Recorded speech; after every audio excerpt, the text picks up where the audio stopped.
for 30 minutes. I thank the speaker, and I want to thank the gentleman from Arizona. We've engaged in a colloquy on his time. I'm going to start my 30 minutes. He, of course, is welcome to stick around a little bit if he wants. And I'm going to just jump off from where he started, or I'm going to start from where he left off.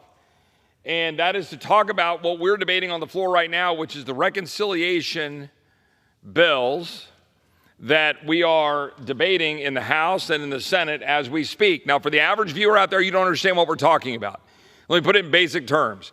The reconciliation process is a part of the Budget Control Act, which basically gives us the ability to reconcile current policies with what we're dealing with respect to our spending, debt, deficits, right? We have to make that all add up, and we're supposed to do that in a way that would yield deficit neutrality or deficit reduction. That's the general purpose of why we have reconciliation.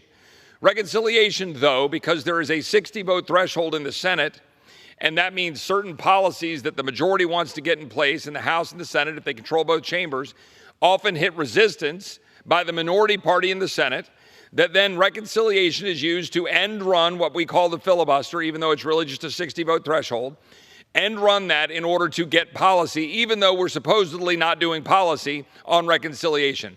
That is how stupid your Congress is, America.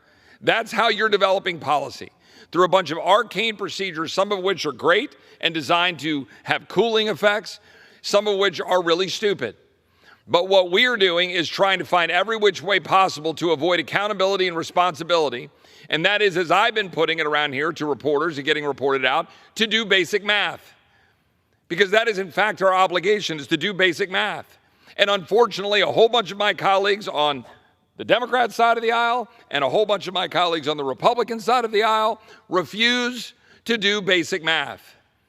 They want to say that through magic fairy dust and through money trees, they can just wish away the reality that we're going to have a certain amount of inflows and a certain amount of outflows every year.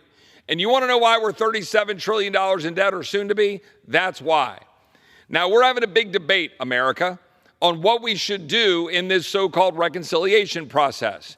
We are going to have tax policy in there that's going to affect our tax revenues to the government, but more importantly, affect the tax bill you receive. Let me stipulate for the record, when I am attacked a lot in the coming weeks for saying allegedly I want to have tax cuts go up or have taxes go up, I am emphatically for cutting taxes. I would like to zero out the tax code, eliminate the income tax, get rid of the IRS. I would like to do all of those things, and I have legislation to do it. And I will vote for tax cuts, but I refuse to ignore math. If you're going to do a certain amount of tax cuts, which will create a certain amount of economic growth, yes, you still have to model how much revenue will come into the Treasury versus how much you're spending. Because my Republican colleagues love to spend. They campaign on tax cuts. They deliver on most of the tax cuts. They campaign on balancing the budget and cutting spending and never do it, ever. In the history of ever, with the possible exception of the late 1990s, when the Gingrich Republicans combined with Clinton and, by the way, a dot-com economic explosion to deliver us a balanced budget. And they did it through welfare reform and through some spending constraint. And that is the only time in modern history when we've done it. Here's the problem. This chart shows you what we're dealing with. A whole lot of people are saying, well, Chip, you and all these fiscal hawks, these fiscal conservatives, you guys want to do all these massive cuts, and we can't do it. And it's crazy what you want to do. Let me be clear what we're talking about. We're currently running close to $2 trillion deficits. If we do all of the crazy stuff we're trying to do, we will be running what? Close to $2 trillion deficits. That's the truth. That's what the models show. That's what we know. So look here. These are the projections of the way things will be if we do nothing. The blue line, we do nothing this year. We let the tax cuts expire, taxes go up. Let me repeat, I'm against that. Taxes go up, revenues are projected to do what they do, and we will have the amount of debt over the next 10 years you see here growing from almost 30-something trillion dollars, growing all the way up to $50 trillion, okay? Now, what do these other lines represent? The orange lines, those lines are the House bill. The red lines were the Senate bill. Well, we just did a thing where we combined the House and the Senate bill into one budget. We're now negotiating that, and this is all yet to be determined. Why am I saying all this? No one wants to read all this. Nobody's going to pay attention to a chart. All my staff, everybody says, don't use charts on the floor. Just go down and say things that will get clipped and sent around. Well, let me try to say something that will get clipped and sent around. Even if the House Republicans are successful in working with the president and the Senate to achieve the $1.5 to $2 trillion in spending restraint over the 10-year budget window, which is a mere $150 to $200 billion a year, even if we're successful, we're going to massively increase the debt in the United States all the way to well over pushing $50 trillion by the end of this budget window. That's it. If we fail, then debt will go up a little higher. We have an obligation to do better. Everything we're fighting for right now in the House is for crumbs. I haven't decided whether I'll vote for it or not vote for it. Why? Because I'm one vote out of 220 Republicans. I'm one vote, and I got to figure out how we build a majority and how the Senate builds a majority and then work with the White House to get a bill signed. I recognize that. But there's a limit that I can accept. And so somebody asked me, I just want the whole world to tell me, should I vote for a bill if we're successful at fighting for what we're fighting for on Medicaid reforms, on unwinding the student loans, on cutting waste, fraud, and abuse, on finding savings and fees on illegal aliens here so that we can pay for continued enforcement of the law at the border? If we're successful in all of those things in terms of revenues and expenses, I'm still going to burden my kids and grandkids with over $50 trillion in debt. All right, what does that mean? Well, it means more interest. It means likely higher inflation, because at some point we can't afford this. That's the fundamental question. Now, I've got a bunch of my colleagues, to the point of the gentleman from Arizona, running around saying, well, we can't touch Medicaid. Well, why can't we? Medicaid was expanded under Obamacare, which we all opposed. And the Medicaid expansion was a big reason why we opposed it.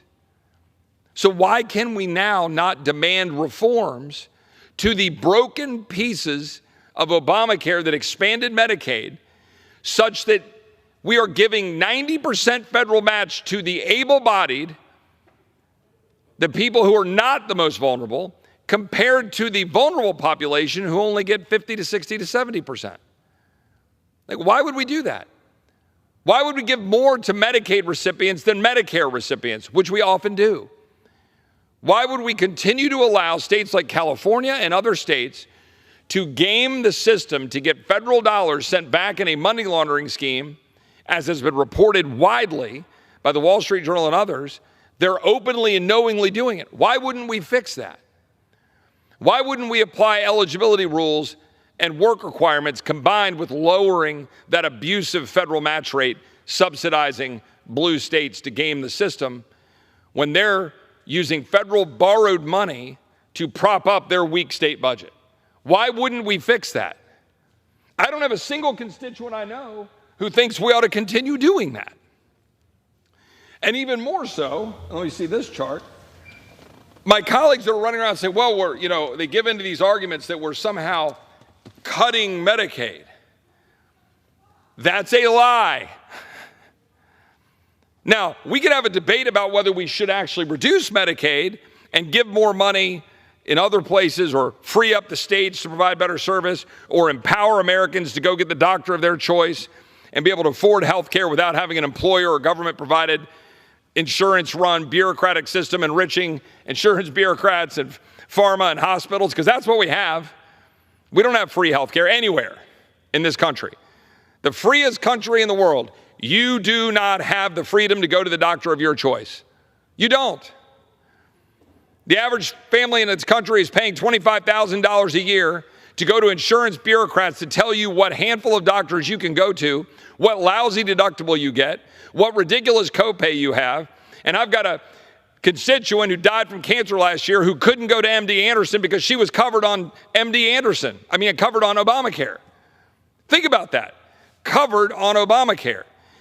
Sick with cancer, can't go to the best cancer hospital in the world 2 hours from her house. That's your healthcare system. And we won't touch Medicaid?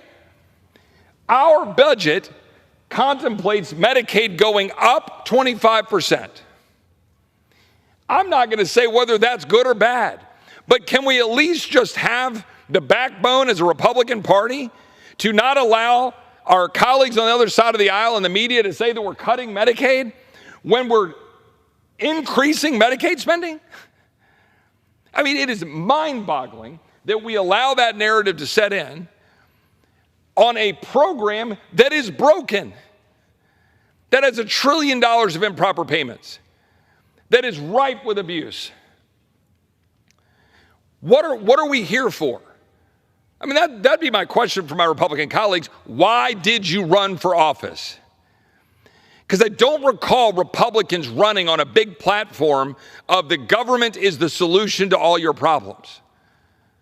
I don't remember growing up as a child of the 80s listening to Ronald Reagan or frankly listening to President Trump's speeches saying, oh yeah, man, we really love government bureaucracy and all the great things it does for the people. Nobody runs on that. Not a single Republican has run on increasing deficits. Every single Republican has run on balancing the budget. Yet every year we vote for more spending. Every year we vote for more debt. Every year we increase deficits and add to the debt. Every single year. Yet, and I want to get right to the chase here, because for the last 2 months, some of us have been willing to walk out and say that we will not vote for the tax cut extensions if we don't get spending restraint. And I'm getting lots of Republicans around town who like to stir the pot and going and say, well, you're going to vote for a tax increase, are you, Chip? Oh, we're going to hit you hard. We will come after you for voting for tax increases. But they won't say a thing about voting for the inflation tax increase on every American family while they run to the hills on spending restraint, because they won't do it. That's the truth. I didn't come to this town for more of the same. The men and women who walked into a wall of bullets in Normandy, they didn't do it so that we could have $50 trillion of debt and destroy our own country from within. That's what's happening. This country is weaker because the very individuals entrusted to defend her, defend the Constitution, and be responsible stewards of the Treasury have failed them and continue to fail them. And let me be very clear about the budget we're talking about right now. Let's put that back up real quick, if we don't mind. Thank you. You see what happens to the debt under our budgets. They go way up. But I'm not accounting for the other things. What are those other things?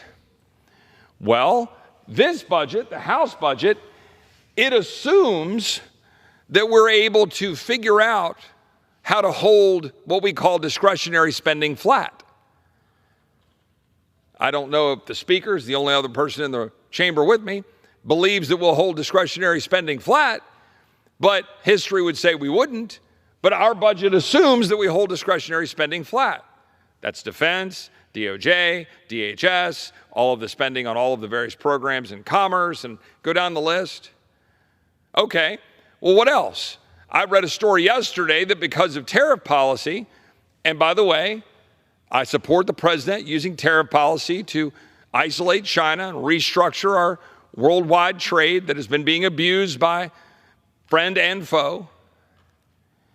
But I just read a story yesterday that they're planning on how to bail out farmers from tariffs.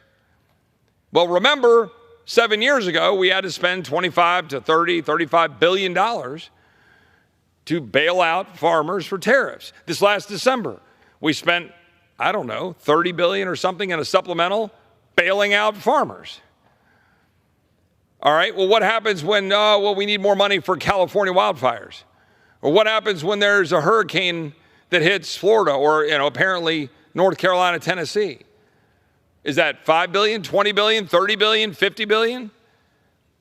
You see, Congress does not have the ability to say no to spending. So let's bring it all back. Should I vote for a reconciliation package that will almost certainly guarantee $1.5 trillion to $2 trillion of deficit spending because I'm getting certain crumbs in cuts in certain committees, and the only reason that I've gotten said crumbs was because we threatened to stop the extension of the tax cuts in order to force the question on spending? Look, I want to absolutely applaud the great work of a whole lot of committee chairs and my Republican colleagues for the work that they've done to identify spending restraint and savings. Education, they found a bunch of savings. I can go through committee by committee. Last night, we added a lot of fees to pay for border security and stuff in the Judiciary Committee. There are other things we could do. But the math is still going to have to be math. We are going to spend about another $300 billion in this bill for defense and border security. That's another $300 billion. We're going to find savings of allegedly $1.5 trillion over 10 years. So that's $150 billion a year. What that means is we're already in the hole. We're already in the hole.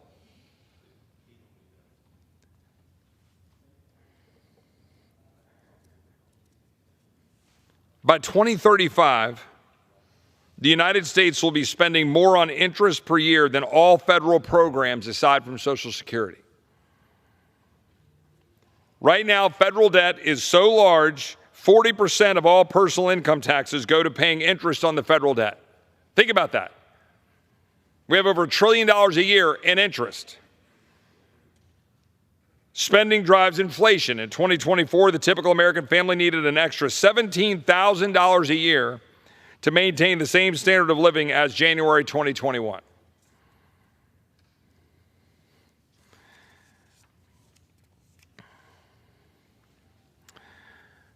We have increased spending, our federal budget, from roughly $3.6 trillion or so in 2015 to almost $7 trillion now. That's an 80% increase.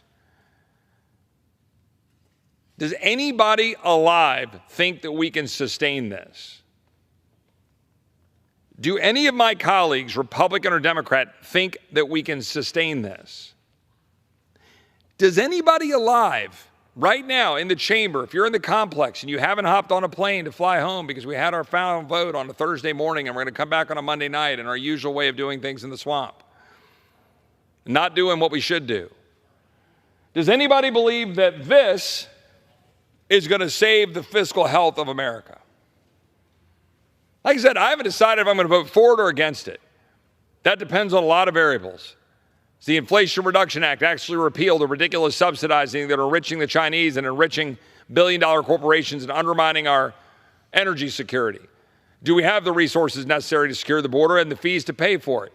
Are we putting in the provisions that we ought to be putting in there to guarantee that we're going to have the president be able to carry out his campaign promises to remove aliens? Are we going to have transformational reform to Medicaid so that we eliminate the 90% ridiculous subsidy of the able-bodied while we're giving a much lower rate of 50 to 70% to the vulnerable population? Are we going to continue to allow the provider taxes and the gaming of the system, the money laundering that is allowing money to go to California to be gamed and to be doled out to illegal aliens and put in their general budget as they openly brag? Or are we going to fix that? Are we going to fix the debacle that is the higher education system? Are we going to restrain their ability to abuse federal grants, student loan subsidies? Or are we going to continue to subsidize Harvard, Yale, the Cal Berkeley, University of Texas, Austin, University of Virginia, both my alma maters? I don't care. I'd cut them off. Take away their money. Are we going to continue to do as I heard, which is to create additional taxes on cars? Or are we going to fix it? Literally, in order to pay for the Coast Guard and air traffic control, I heard that the T&I committee, they were poised to put a vehicle tax on every vehicle in America. Limited government, constitutional Republicans were going to tax your car. Well, we fought and said, well, that's a bad idea. So they got rid of the tax, the $50 tax or $20 tax, whatever it was, on internal combustion engine cars, which, by the way, we are subsidizing EVs and hybrids and so forth in order to get the internal combustion engine off the street. But now we're going to tax the EVs that we're subsidizing, unless we repeal the Inflation Reduction Act. These are the tangled webs that we weave in a government in which politicians promise to give away free stuff. As I've said before, we're not the United States House of free stuff. You can't just print money and give it to people and say, oh, we'll take care of your problems. Yet that's what we do. Our best case scenario, if we pass this reconciliation package, is still $50 trillion in debt in 10 years. Like, that's literally the best case scenario. I think it's much worse, especially if our interest is going up and we refinance our debt at higher rates, which seems likely. But here we are, just nibbling around the edges, begging for crumbs. Please, oh please, please give me $150 billion a year in savings on a $7 trillion annual budget, up almost twice in a decade. Bloated and expanded under COVID. Bloated and expanded under both Democrat and Republican regimes.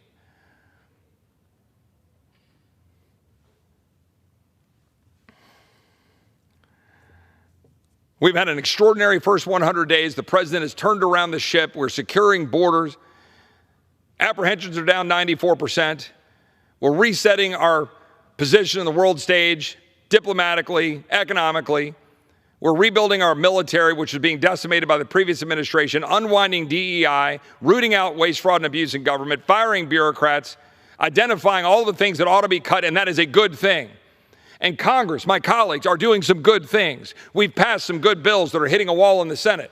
The SAVE Act, the injunctions bill, a bunch of CRAs to undo the damage of the Biden administration. We passed 5 this week to undo the damage of the EV mandates. We've got to stay on offense, and we can, and we're doing a lot of great things, but this reconciliation bill, at a bare minimum, can do no harm. And literally, that is what we're begging for, ladies and gentlemen, when we're trying to fight for $1.5 trillion in spending reductions, not even cuts. I want to be clear. I want to remind everybody about Medicaid. Medicaid, there it is. It's going up 25% in our budget, for better or worse. I can make arguments, but just, it's going up.